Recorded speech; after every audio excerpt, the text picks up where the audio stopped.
Hello everybody, Jediwarlock here and welcome back to another video here on the channel.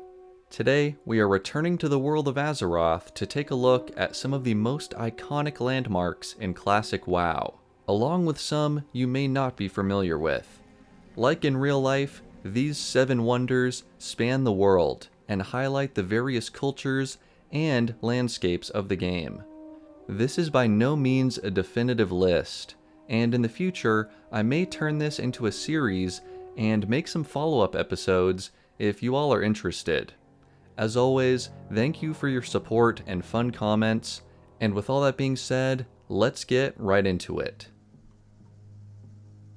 Starting off in the southern deserts of Kalimdor, the ancient kingdom of Ahn'Qiraj waits for adventurers to brave its depths.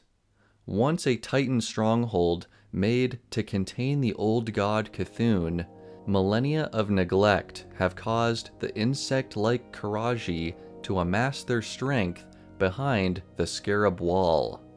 Ahn'Qiraj is a massive area containing 2 raids, the Ruins and the Temple, the latter of which is particularly impressive. The scarab and hieroglyphic elements are very fitting for this desert zone, and as you work your way down into the temple, there is an unnatural melding of the carved stone walls with the organic hive of the Qiraji, creating a beautiful and strange aesthetic. At its center, a massive stone dome rises out of the sand, marking the jail of Cthulhu itself.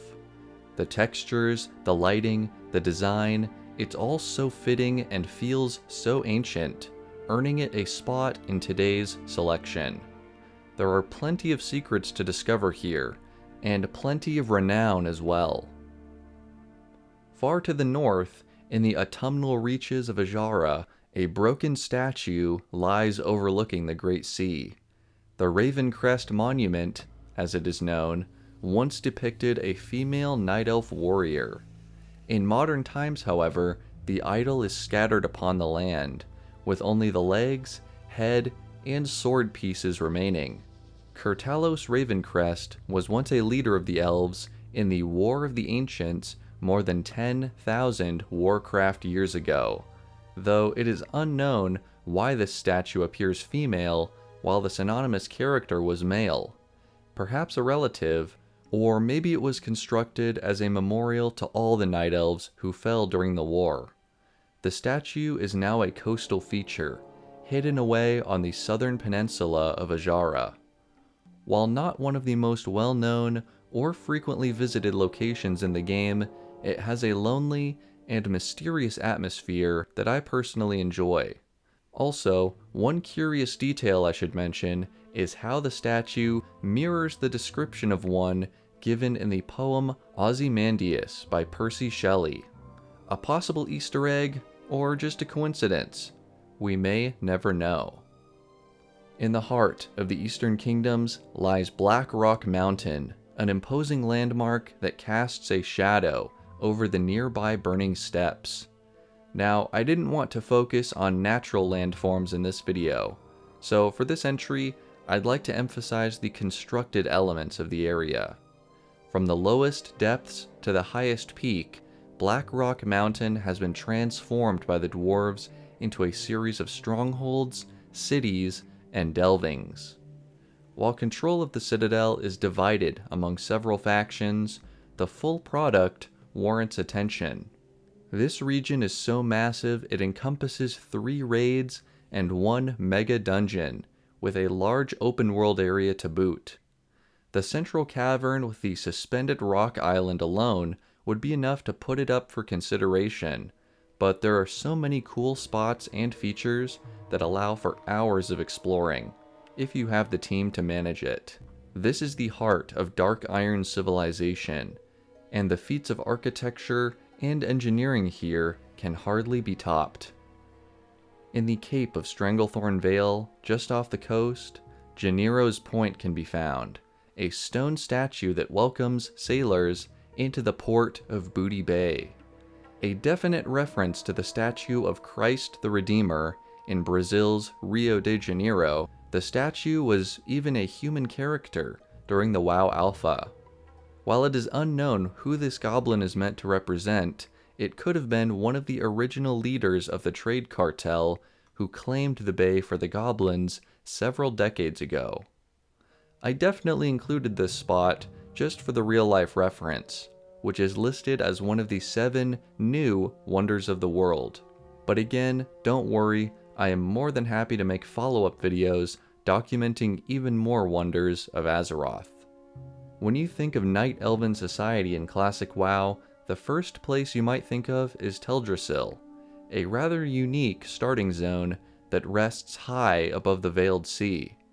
Indeed, the entire zone is cradled in the boughs of a massive world tree grown by the elves after Warcraft 3, showing their mastery over nature magic. Darnassus, their capital city, is also found here, a breathtaking combination of marble and wood by itself. The tree has some complete ecosystems, as well as landforms and soil, which I believe were at least partially lifted from the island of Kaladar when the tree grew up through it. While adventurers in this zone discover corruption hidden in the roots of the tree, the zone mostly continues to prosper with the aid of heroes and the local druids.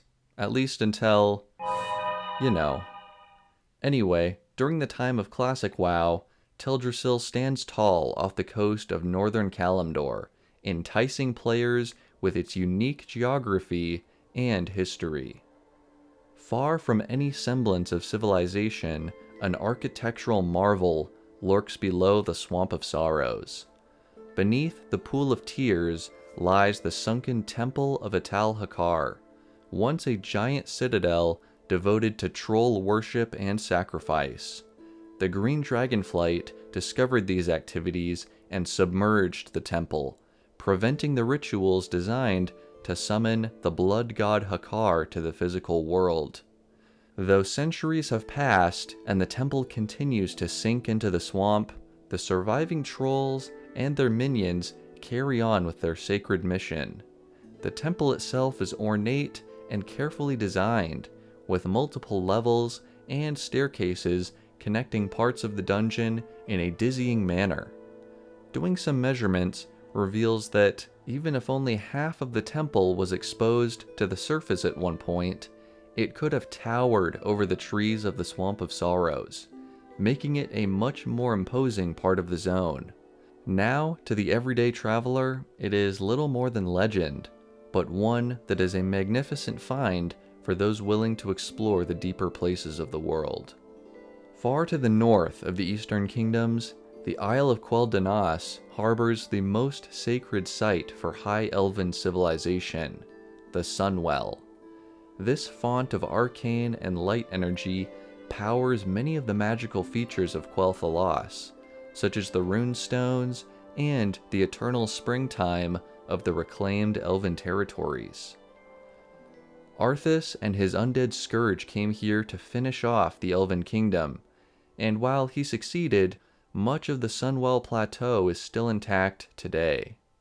The entire area, from the decorative terraces to the polished walkways, and even the Sunwell Hall itself, is the pinnacle of High Elven design, and frankly, the pinnacle of their culture.